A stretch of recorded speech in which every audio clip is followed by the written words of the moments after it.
Eu gosto de usar sapatos de salto, botas de salto.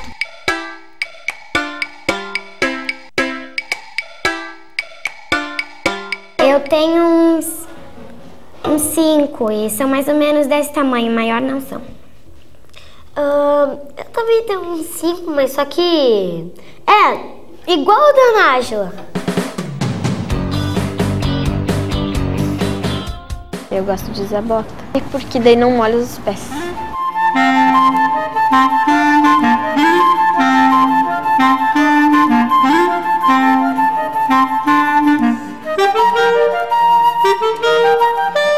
Quantos anos você tem?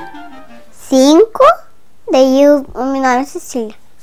Vamos arrumar a Cecília, bem bonita, né, Cecília? Vamos pôr a tiarinha, né? Vamos sentar aqui pra passar um batomzinho. Já tem batom? Nós vamos passar de novo, vai ficar bonita, né? Pode tirar a língua daí, amor. Aí, vamos montar esse borrado do batom. Ficou linda. Agora pode escolher o teu tamanho pra combinar com a tua bolsa. A Cecília acorda mais ou menos 9h30, 10 horas da manhã. Assiste televisão até meio-dia, mais ou menos. Ela pede todos os brinquedos que aparecem, né? Mais brinquedos do que calçado, roupa, mas calçado também ela gosta bastante. Ela gosta de usar o saltinho, sandalinha da Hello Kitty, tamanco, da Barbie, essas coisinhas de saltinho ela gosta.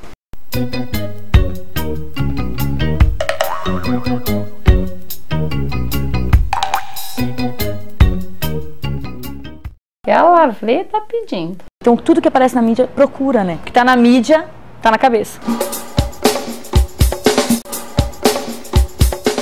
Esses dias até tinha uma mãe procurando o número 22, que queria pra menina, mas daí não vem, né? Vem só acima do 23.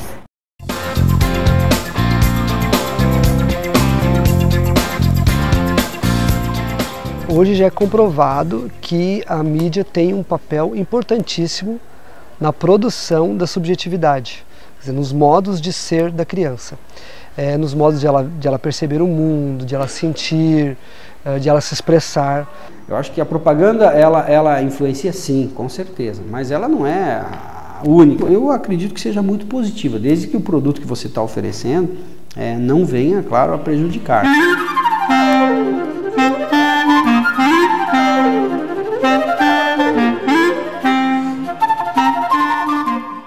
O salto alto tem uma origem tanto quanto curiosa, porque muitas vezes a gente relaciona o salto alto com o mundo feminino. Mas na história da moda, as primeiras fontes de pesquisas relacionadas ao salto alto está ligado com Luís XIV. Ele era um homem bastante vaidoso, ele tinha dentro da alma de Luís XIV, ele tinha uma mulher implícita dentro das suas características. E ele era pequeno, ele tinha uma estatura baixa em relação a toda a corte francesa, e ele queria se tornar um elemento austero, poderoso, como ele era o rei da França. Então ele conseguiu desenvolver uma forma que tornasse ele mais alto.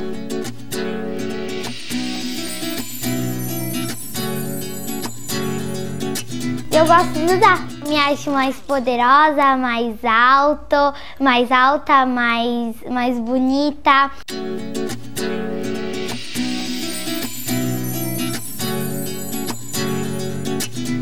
O salto alto ele torna o corpo humano, a figura total do corpo humano mais esguio, mais elegante.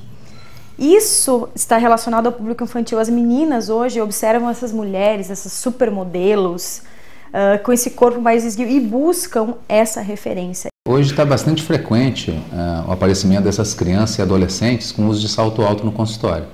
A preocupação que a gente tem é desde o ponto de vista traumático. Essas crianças usando o salto alto predispõem torce de tornozelo principalmente, né, e joelho. E outro aspecto importante são as alterações posturais que podem ocorrer na coluna vertebral.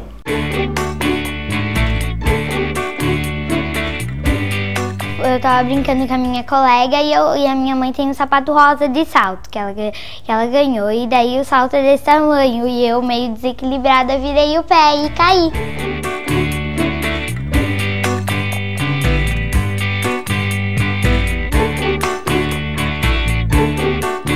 Eu virei o pé. Segunda-feira eu faltei aula eram igual a esse, só que da cor preta. Eu tava descendo o morro correndo e daí tropecei, caí. Que o salto alto, evidentemente, ele joga o eixo do corpo para frente, então essa criança vai aumentar a curvatura da coluna lombar, que é a lordose lombar, aquela curvatura para dentro, para se manter o equilíbrio do corpo. Então isso leva frequentemente dores, né? E mais tarde, se esse uso for uso progressivo, um uso contínuo, até mesmo a deformidades progressivas.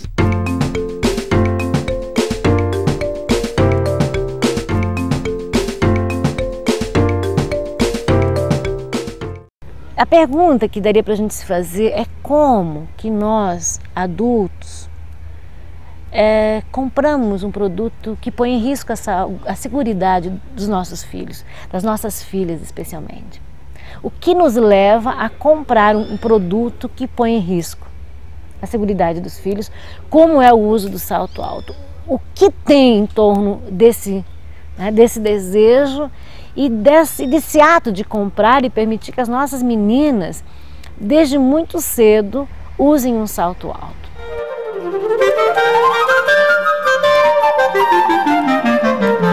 Nós estudamos essa questão do uso do salto alto e podemos chegar a algumas conclusões assim, que não são definitivas, mas parecem que são importantes para a gente pensar. Conjuntamente com a professora Noeli, nós debatendo sobre mídia, a gente chegou a esse tema, né? Escolhemos propaganda e escolhemos uma indumentária, o uso de salto alto. O objetivo principal era analisar as razões do uso de salto alto por essas meninas, né? E depois verificar por que os familiares compravam esse tipo de calçado perigoso. O que a escola faz frente a esse tipo de consumo perigoso, né? Por que essas crianças querem esse calçado? As razões que a levam a querer, né? E a ideologia presente nas propagandas.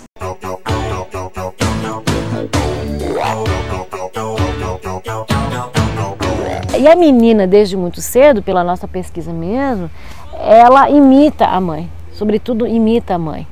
Imita a mulher que é muito forte o uso do salto alto na cultura feminina. Ele já tem toda uma tradição, todo um vínculo.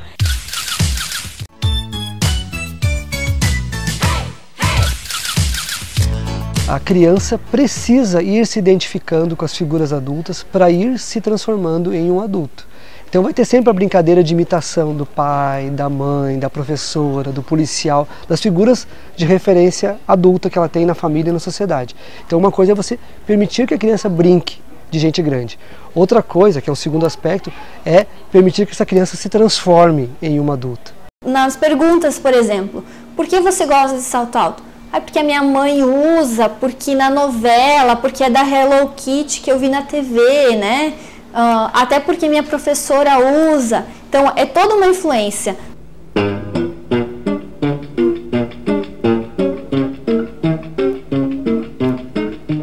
Quando se trata de público infantil, a palavra ludicidade, fantasia e sonhos são os mais retratados, né, para esse público de modo infantil. A gente entende que existe o lado lúdico, aí, o lado da fantasia, né, mas a gente tem que ter um limite para isso, né, a gente tem que ter muito cuidado, porque a criança ela busca, né, esse desafio. Uma situação é justamente essa fantasia, essa brincadeira, né, que é a diversão da criança. Outra situação é usar isso como uma forma, né, de se portar na sociedade.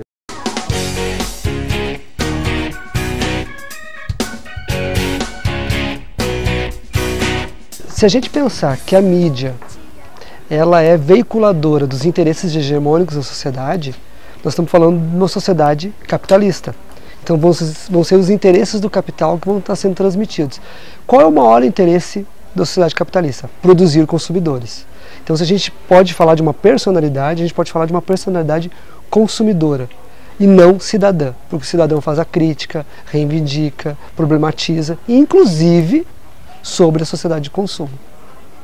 Então por isso que a mídia ela não ajuda a refletir, ela ajuda só você a consumir, para que você se transforme num consumidor de informação, de sapato, de carro, de banco. O público infantil, ele tem assim uma atenção especial das empresas e dos produtos, porque a gente sente, das marcas, né, porque a gente sente que ele é o consumidor do futuro. O que tem que ser feito é a propaganda aquela que possa persuadir o consumidor, no caso o público, né, mas que também tenha as suas regras, cumpra as regras estabelecidas pelo CONAR. Você falou, salto alto. Eu acho que isso é uma forma não é um produto que está adequado ao público, né, à criança.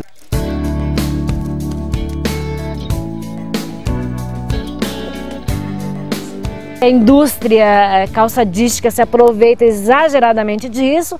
A publicidade, ela acaba fazendo uma grande festa em cima da questão do salto alto, do corpo feminino, e o próprio capitalismo acaba também fazendo uma grande celebração, porque nunca se ganhou tanto dinheiro em cima do corpo feminino, e aí especialmente também dos calçados de salto alto, sobretudo. Então nós temos as crianças que não podem correr, não ficam todas, e vão perdendo também esse tempo de infância, mais do brincar, porque tem que ficar de salto alto.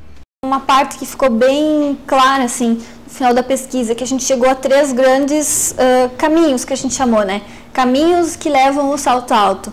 Primeiro, a prejudicar a sua saúde. Segundo, um treinamento muito grande para o consumo. E terceiro, né, a construção da subjetividade.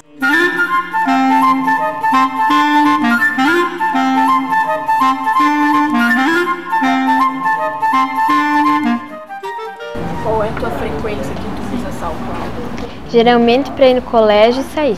Eles trazem uma concepção do belo, né? Eles trazem padrões impostos pela televisão que na vida real, aí no nosso dia a dia, não é assim. E que daí se constrói um desrespeito àquele que é diferente, que não aparece no padrão, né? Ali da mídia, da televisão, da propaganda.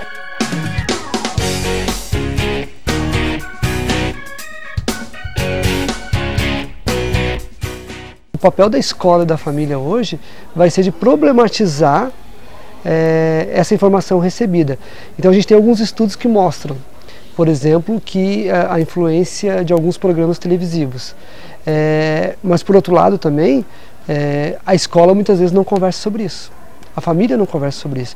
Então muito mais do que a influência é o não conversar sobre isso que é um problema hoje. Nós temos os grandes espaços educativos, né? Nós temos a família, que é o poderoso espaço educativo, mas não educa tudo. Nós temos a televisão, que ela tem uma influência gigantesca sobre as nossas vidas, sobre a nossa forma de ver o mundo, de pensar, de fazer as coisas, e tem nos afetado sobremaneira cada vez mais. Mas tem a escola. A escola, ela pode, talvez seja o espaço, ou talvez o único espaço, aonde a televisão pode ser criticamente discutida. Fazer leitura com as crianças sobre a mídia, discutir as propagandas. As crianças, os jovens têm que conhecer quais as artimanhas que a mídia utiliza para capturar a gente como massa de consumo.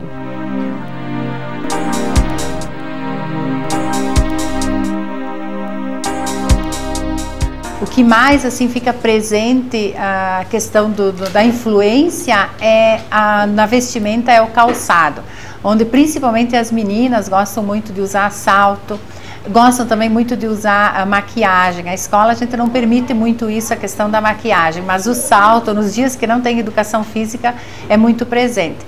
Na escola, né, na atividade diária, isso realmente tem que ser proibido.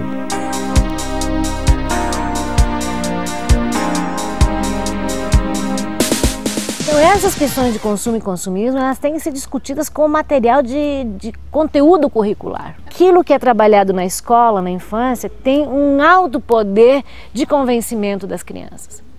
Então eu não tenho dúvida que se o debate sobre consumo-consumismo e sobre as práticas de consumo que nós temos hoje forem efetivamente discutidas em sala de aula, nós teremos a médio e longo prazo aquilo que nós chamamos de uma espécie de consciência coletiva do uso dos produtos de consumo que hoje estão a serviço. A escola hoje é um lugar privilegiado para discutir a mídia. Um lugar que pode ser de crítica, de problematização do que recebe na mídia e de ajudar essas crianças e adolescentes a perceberem que o que eles recebem não necessariamente eles precisam seguir. Eles podem problematizar e fazer opções por outros valores, por outras escolhas.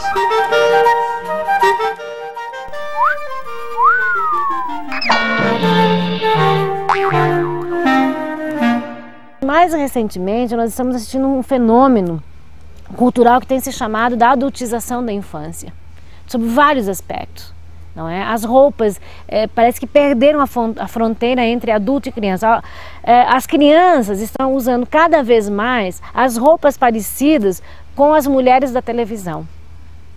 E as mulheres da televisão de um determinado formato, novamente carregado de erotismo, carregado de sensualização na própria vestimenta, e que vai fazer parte dessa indumentária o salto alto. Essas crianças deixam de fazer coisas de crianças, elas passam a fazer outras atividades. Teve até uma mãe que citou para mim que a menina, quando estava de salto, ela não brincava, ela fazia outras atividades, ela ficava no computador, ela assistia TV, que no caso prejudica a infância da criança. E é uma sensualização, porque não é só o salto, junto com o salto vem uma bolsa, vem um brinde, vem uma pulseira, vem toda a construção de uma subjetividade feminina.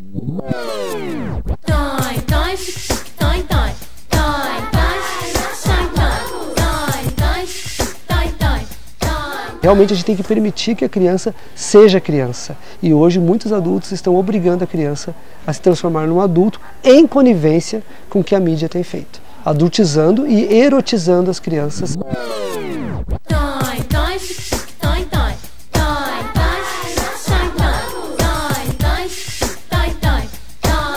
Se eu adultizo uma criança, eu estou não permitindo que ela seja criança. E estou, como diz na linguagem popular, queimando etapas. Possivelmente, essa criança como adulto vai ter questões infantis que não foram bem elaboradas, bem resolvidas. Isso é, para mim, acho que um assassinato ao direito de ser criança.